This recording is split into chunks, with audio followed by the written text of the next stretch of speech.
চন্দ্রমোহন দত্ত বর্ণিত শ্রী শ্রী সারদা দেবীর অলৌকিক কাহিনী।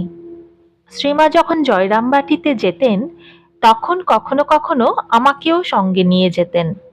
একবার জয়রামবাটি থেকে শ্রীমা কলকাতায় ফিরছেন। গরুর গাড়ি করে গোয়ালপাড়া হয়ে বিষ্ণুপুর যাচ্ছি আমরা। আমার হঠাৎ খুব ইচ্ছে হলো শ্রীমায়ের আসল রূপ দেখার। এক জায়গায় গাড়ি থামিয়ে মা বিশ্রাম করছেন গাছের ছায়ায়।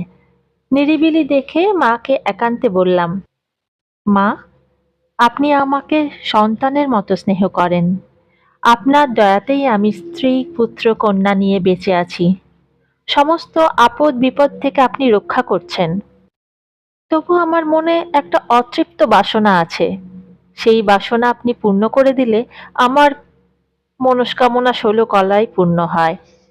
শ্রীমা বাসনাটি জানতে চাইলেন। বললাম, আপনার আসল রূপ দেখাই আমার শেষ বাসনা। মা কিছুতেই রাজি হলেন না।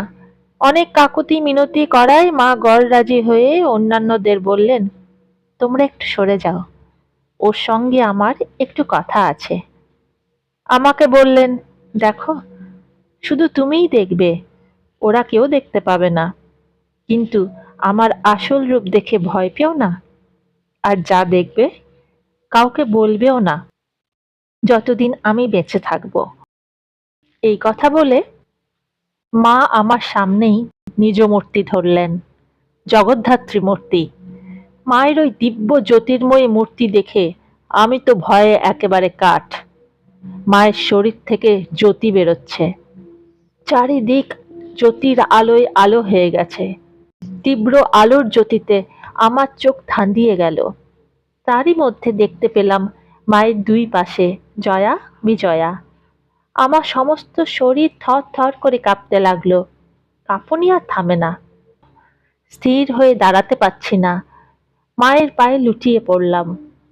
শ্রীমা জগদ্ধাত্রী রূপ সংবরণ করে মানবী হয়ে আমার গায়ে হাত বুলিয়ে দিতে লাগলেন। আস্তে আস্তে আমার কাঁপুনি থামল।